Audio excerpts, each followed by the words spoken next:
12 Secular Steps, An Addiction Recovery Guide by Bill W. Chapter 6, Reconstruction, Steps 4 through 9. Chapter Summary. In our one-page inventory for Step 1, we wrote down the worst things we could remember that were associated with our drinking and using, and we put the blame squarely on our addiction. It was the right thing to do at the time. But in Phase 2, we go deeper into the cause of transgressions in the past. By the time we finish our Step 4 inventory, we'll likely conclude, I have met the enemy, and it is me. The first step of this phase, Step 4, is considered by many to be the most difficult of the 12. It's basically a self-inventory through which we list the moral failings of our past, analyze the results for recurring patterns, and then identify the defects in our character that produce these dysfunctional patterns. If we don't deal with these defects, they will undoubtedly continue to create stress and conflict in our lives, perhaps enough to return us to active addiction. So, our plan is to try and extinguish these defects and install in their place a set of basic principles and values that can guide us to better choices and outcomes. This takes practice, but with a little diligence on your part, you'll soon handle situations more effectively. People around you will soon notice the change and they'll react positively. This recognition motivates you to keep making improvements on yourself. You may find one day that you're not the same person you were just a few months or a year ago. For me, it happened on a Thursday evening. I had a little over a year sober at the time. As I joined my home group friends for our usual after-the-meeting dinner, and in the middle of the meal, I realized I had changed. I knew this because I was happy, and in that moment, grateful. It had been a long time since I felt like that day to day. Step 4. Some guidelines for Step 4. The best piece of advice I have for working Step 4, and all of Phase 2, is to be goal-oriented throughout the process. Think of this inventory as a clinical procedure through which we examine our part, diagnose specific defects of character, and then remove or neutralize them. Look, we've got to cut through the skin and surface layers to get our real inner workings. And if you're doing a good job with this, the inventory will likely make you experience some embarrassment, fear, shame, anger, even despair. Take a break if gathering these facts trigger or worsen depression, post-traumatic stress, hopelessness, resentment, or relentless bad memories that constantly replay themselves. Be a conscientious time traveler and return home to the here and now often. The second piece of advice I have is to not isolate yourself during this phase of recovery. If you aren't part of a social group, even just 2 or 3 people with whom you interact on a regular basis inside and outside of meetings, you may not be ready for this phase yet. Social groups among your peers in the fellowship is where much of the work of recovery happens. You will hear old-timers stress the importance of the meeting before the meeting and the meeting after the meeting, because those who aren't making meetings or the time spent socializing before and after usually aren't recovering either. The suggestions that follow below may differ dramatically from what someone in your recovery circle would suggest. Don't think twice about putting my suggestions aside to try those of a sponsor or someone working with you. If you are looking for a detailed and systematic Step 4 guide, I recommend one titled Working Step 4 in Narcotics Anonymous. Cited footnote 1. It is NA fellowship-approved literature and available online or at its meetings. I like its contemporary voice and language, and the thoroughness of the inventory. Step 4. Completed a searching and fearless moral inventory of myself. Dishonesty, selfishness, impulsiveness, fear, anger, despair, and jealousy. These are some of the more common defects we are looking for in our problematic patterns of the past. In fact, I will suggest we keep it simple and just stick with this list. In a way, almost all defects can be simplified to self-centeredness. Also, feel free to modify the plan below to fit your needs. If you want to create an inventory that is restricted to wrongdoings involving only immediate family members, and for just the last 3 years, feel free to do that. You can always go through additional rounds of inventory later. One more thing. The founders concluded that one of the most important topics we need to attend to is resentments. From their experience, this was the number one offender in causing relapses. Accordingly, we'll have a section of our inventory that specifically addresses just this topic.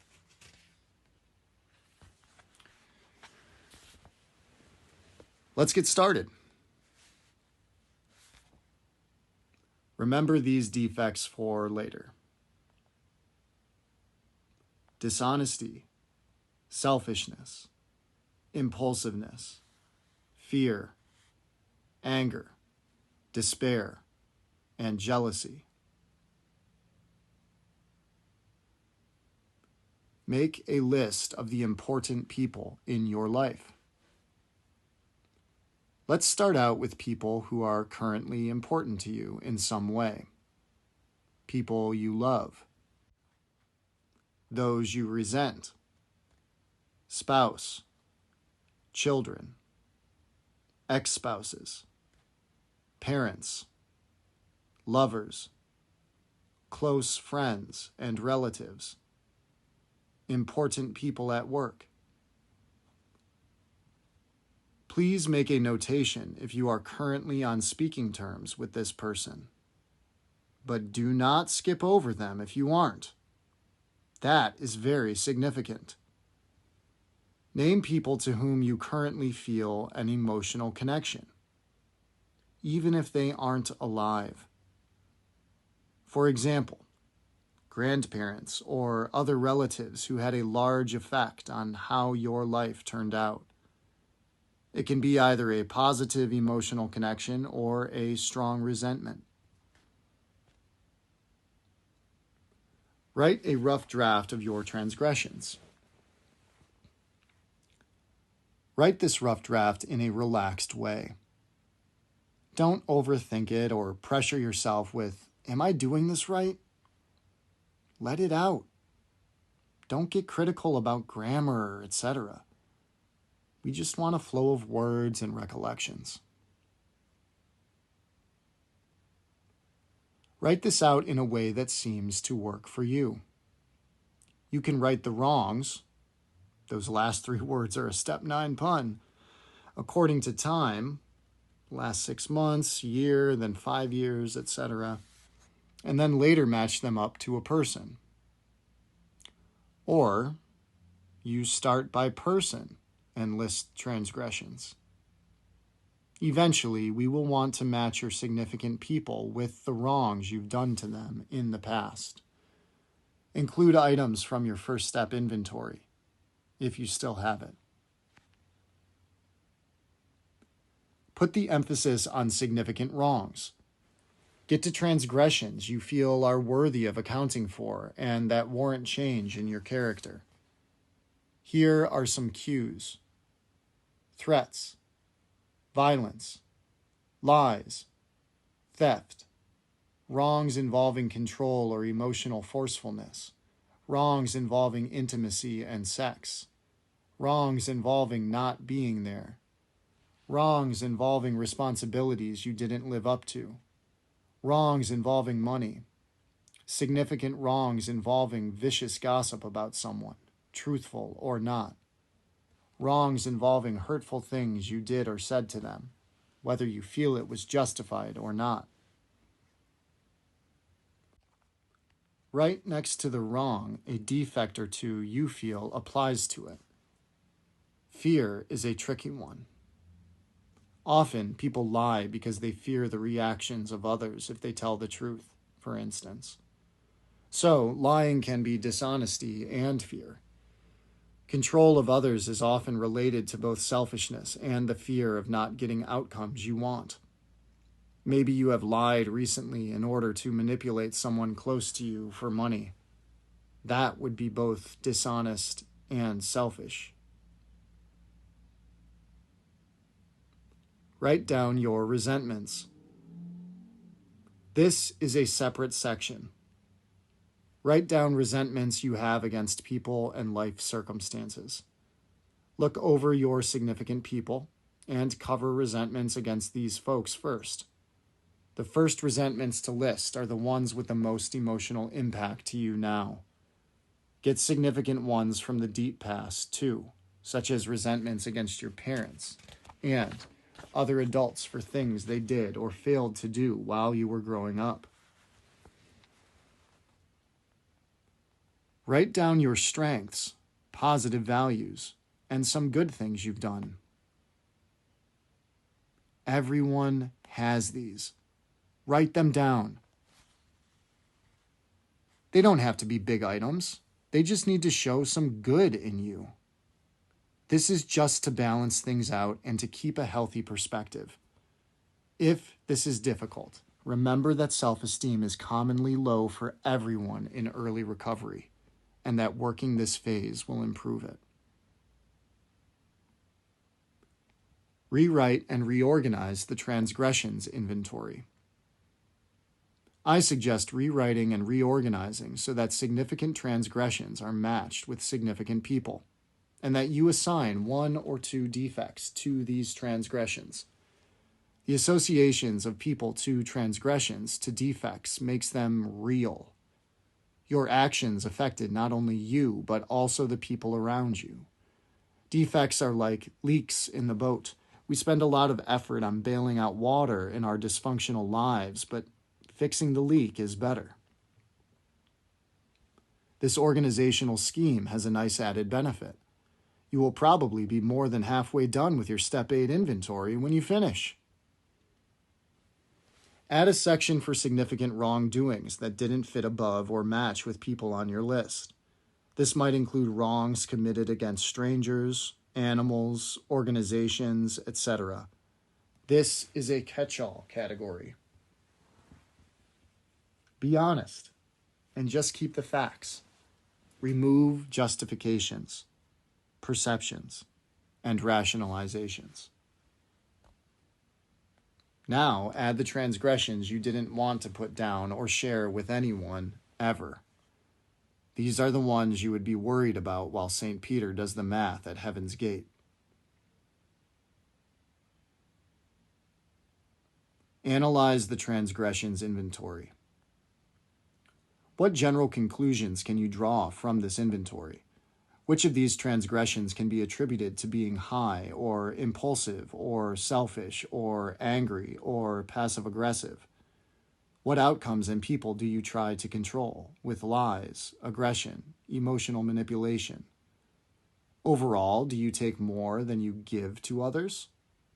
Can you list a few problem areas you need to work on? Are you willing to keep a journal on your progress with these? Do people have value to you only to the extent that they are useful to you? Are you honest with yourself and others? Prepare to share this inventory, especially the analysis above. Analyze the resentments inventory. The word resentment implies a bitterness at being mistreated. Its literal meaning is to re-experience emotionally, re-sentiment or emotion. Resentments focus on feelings, just like addiction does, and they occur over and over, just like addiction does. They take us out of the here and now and into a fantasy world of the past where they change how we feel. That's not a good pattern. So we should try to resolve or neutralize resentments and break their hold on us. Here are some suggestions for dealing with them. Look for your part, take responsibility, and move on. AA and NA have long advised that we look for our part when examining our resentments. We should own up to our contribution to the wreckage and identify bad choices, or where we acted impulsively or emotionally and created situations where people struck back with their actions and words. Honesty often changes the story. Keep the facts, trace back, and look at choices you made that affected or caused the situation and the outcome. Another aspect is, can I take action to resolve this resentment?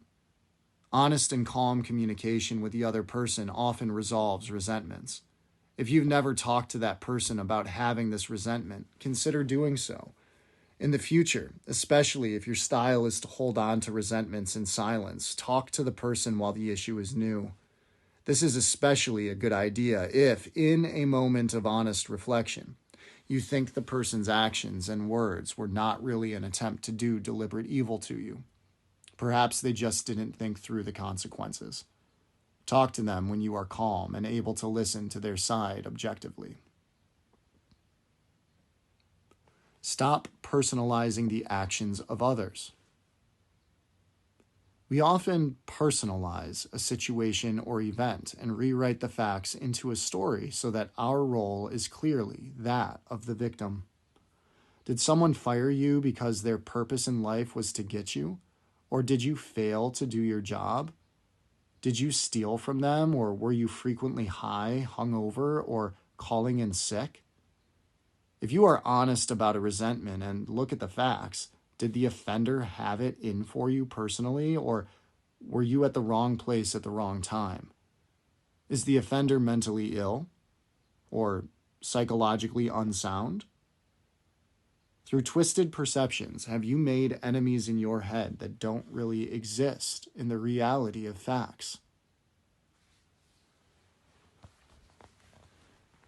Neutralizing resentments.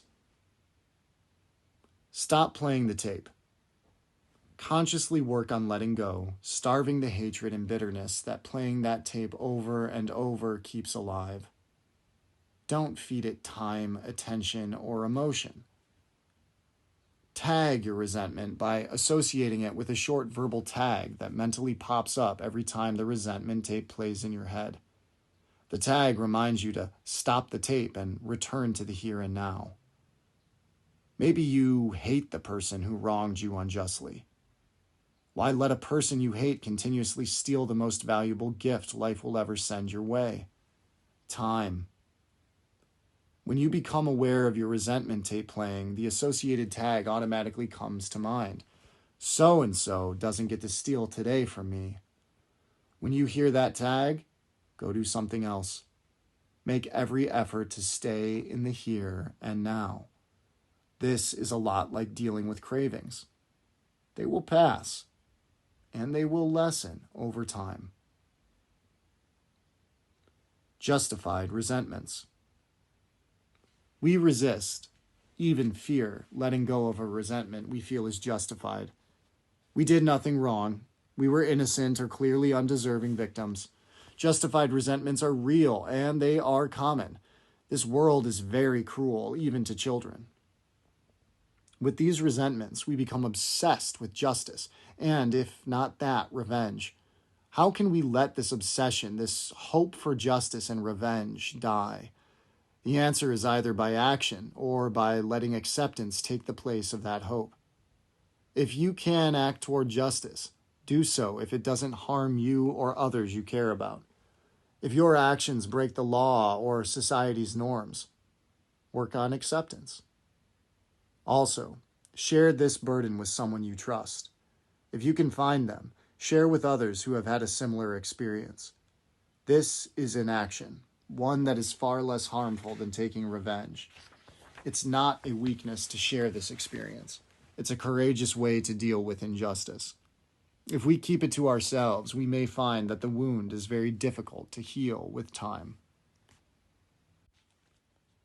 Regrets. Spending time regretting self-centered behavior is itself self-centered. Spend time constructively. Also, Gratitude for what we have is far better than regret for what we don't. If I could go back and change anything in my childhood, it could very well be that I would go back and give myself an enduring gratitude for what I have. Last piece of advice on resentments. I have a word of warning about two unofficial, yet in some groups common, 12-step practices I disagree with. And these are the philosophy that you are powerless and that these things that happen to you are part of God's plan, and the practice of having victims of physical, emotional, and sexual abuse pray for their abusers.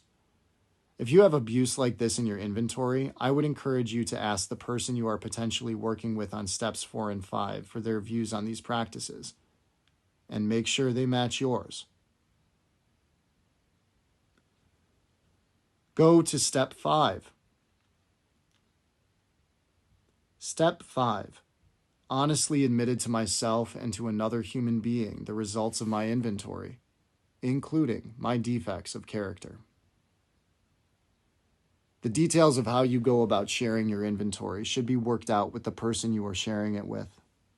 It's a good idea to talk to them before using the inventory suggestions I gave earlier, just so you're both on the same page concerning steps 4 and 5.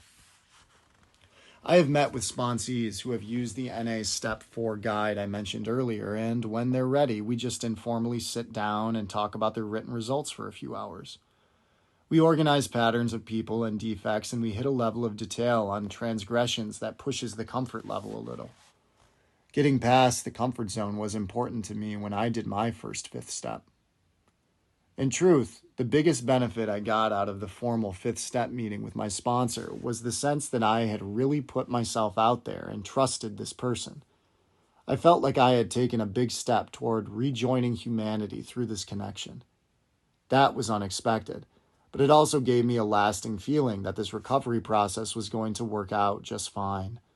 Most of the work on defects and building character is done informally in recovery as you continue to attend meetings, get active in service, and socialize with others in the fellowship. Privacy and the 5th step meeting. When I hear someone's 4th step inventory as part of their 5th step, the information is kept private, with the following exceptions that I let sponsees know before we start. If they have abused, are currently abusing, or have interest in abusing a child, I will report it.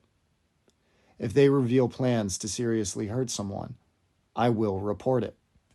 If they are abusing an animal, I won't keep that to myself. To date, these issues have not come up.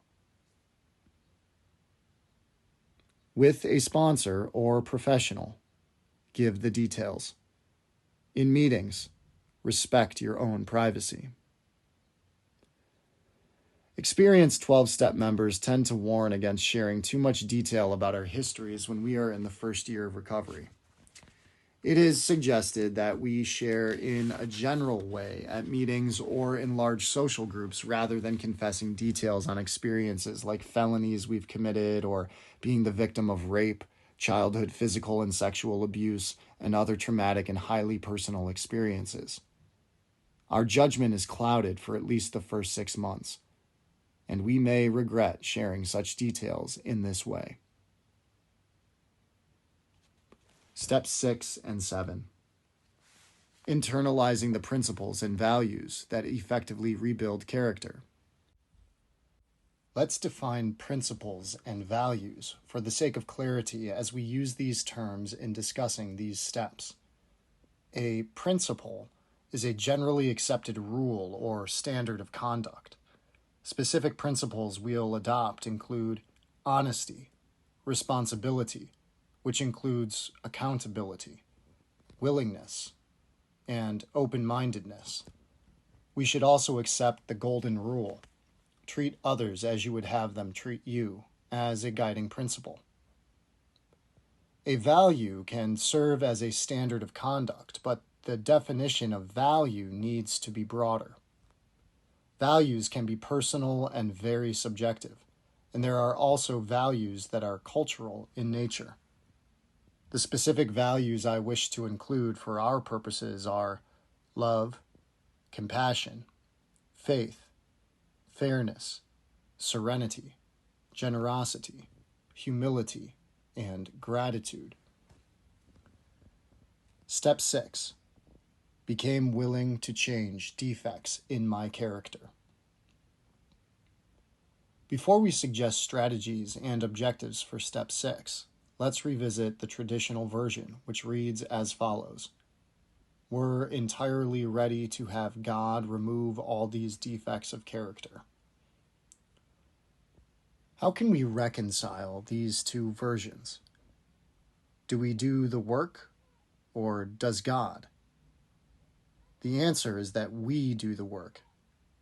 Whether we are a person of faith or a skeptic, we do the same work and use the same principles and values. The principles and values I listed for steps 6 and 7 are, broadly speaking, universal. They are in the teachings of Christ, Buddha, Krishna, Muhammad, and most other well-respected religious figures. They are the same basic values that secular humanism and other agnostic philosophies hold dear. From either source, heaven or earth, these principles tie the individual into something greater than self. Now that we have a common ground, let's get to work. Many people of faith in recovery pray every morning to ask God to help them be the person He wants them to be today. I can't imagine a better way to do step 6. The act of prayer clears away the background noise of life, and the person becomes aware of their connection to the divine. This is true open-mindedness and focus at the same time. Agnostics should do the same with meditation. Meditation calms us into open-mindedness and allows us to focus on a commitment to use positive principles and values in our decisions and actions today. I like the serenity prayer, for it reminds us to create this sort of serenity and then choose acceptance or action when we are faced with a trying situation. Many times, if we can distance ourselves from emotional reactions, we intuitively know the right thing to do. A figure follows. Some tips on exchanging defects for principles and values. Know what your defects are and try to detect them before you make choices during stressful situations. If your defect is anger or frustration, learn how to insert a 10-second delay before you act. Keep the suggested principles and values in mind. But really, if you treat others as you would have them treat you, just be a decent person. You'll do just fine today. Improve your communication with others by listening. Be conscientious and don't interrupt or reply before others have finished. This is an amazing habit to practice. Try not to expect more from someone than they have the capacity to give, and set boundaries to protect yourself from their capacity to take. You will avoid many new resentments this way. Identify needs and wants. Attend to your needs first, especially when spending money. Step 7. Accepted responsibility for my actions. For me, this simply translates into, just for today, don't be an asshole. I attended a speaker meeting once, and a man in his late 30s spoke on the topic of responsibility. When he entered recovery, he had lost his job, house, wife, kids, and dog, and no one in his family was currently on speaking terms with him. He had his vehicle, and he took that with all he owned inside it as he tried and failed at a geographical cure by going to a new city. He returned and started recovery in a 12-step program. When he was a few months sober in the program, he shared at a meeting all that he had lost, and how the pain of those losses made him willing to try something new and take suggestions. After the meeting ended, he struck up a conversation with an old-timer, And at one point, the old-timer corrected his story, telling him that nothing and no one he had mentioned were lost. They were all now under someone else's care, someone responsible. His kids, his family, his job, his house, and even his dog deserved better care. The old-timer told him that if he worked hard at recovery, put his sobriety first above all things, and became someone responsible, he might have the privilege of finding some of these people and things once again. The man in his 30s took the old-timer's words to heart, and the story is a pretty happy one right now. He concluded his talk that night by explaining that living up to responsibilities is part of love. When you place the needs of others above your wants, his definition of the capacity to love, then the responsibilities that fall on you are things you get to do and want to do rather than have to do. Go back to our model, the pyramid, and you can see that love and belonging and self-esteem are two outcomes of this step and of accepting responsibilities in our lives. When we act in a way that is true to these responsibilities, we build esteem in the eyes of others and in ourselves. Step 8. Listed all persons I had harmed and became willing to make amends to them all. If you followed my suggestions for step 4, you are nearly done with this step. If you did not, that's okay. This step is self-explanatory. I suggest you make sure you add and revise names and offenses until you are satisfied you have honestly covered all the significant harm you have caused others. Step 9. Made direct amends to such people wherever possible, except when to do so would injure them or others. Once again, my suggestions will differ significantly from those of many 12-step traditionalists. Every step, to me, is about your recovery and your ability to play a responsible role in present and future relationships. Should you be responsible and make amends for the harm you have done others in the past? Yes. Do you need to track down many dozens, even hundreds of people to make confessions and try to right every wrong you've committed in the past? I think you're crazy if you attempt to do that. If you have less than a year and are thinking about going to those you have harmed to offer amends, I ask you to first consider this. Many people close to you have no reason to believe you've changed. They've probably heard apologies and promises from you before. And there's the distinct possibility that when you arrange these noble encounters, make dramatic confessions or swear oaths like a hero, that this will be made right. Perhaps all this is still all about you. This step is a tool to help you stay sober and to improve your relationships with others, with an emphasis on today and moving forward. Before you make amends, I suggest you consider the different types of amends you can make. Furthermore, rather than jump into amends right away, give it time, get advice, and consider what is the best strategy for specific amends. Here are some suggestions. A figure follows, titled Types of Amends and some strategies about their use. Living amends. When you get sober and live by new principles and values, you have made a living amends to everyone on or off your list. By completing the step work up to this point, these living amends are already in play. Some people, to be fair, will be due more. Traditional face-to-face amends. Arrange a time to speak with the person. Tell them you are in recovery and making amends. Directly inform them what you did to wrong them.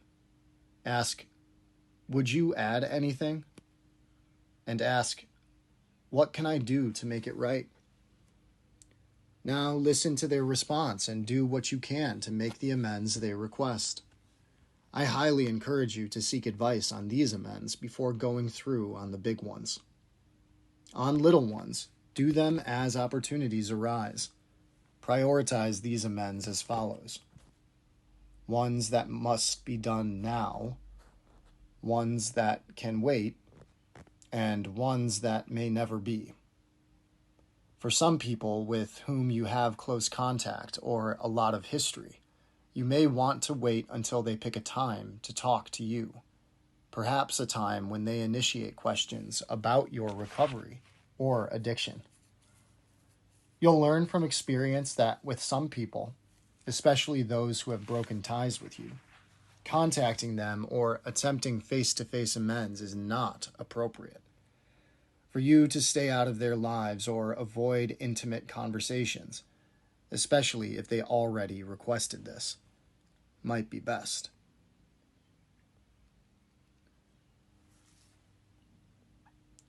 Letters and other in absentia, not physically present, amends. I've made amends by calls and one by text. It seemed appropriate given the distance and conditions. Some people make amends by writing letters to people who have passed, then reading them, perhaps at their grave, then burning or destroying the letter. I don't recommend written amends to living people, especially when details might bring harm to you or your family. Seek advice on these. Time and other restitutions without being asked amends. If it's not time to have face-to-face amends yet, for their sake, there may be some situations where you could go ahead with restitutions without being asked. Replace things you stole, pay back money you stole or borrowed, this sort of thing. Seek advice on big restitutions.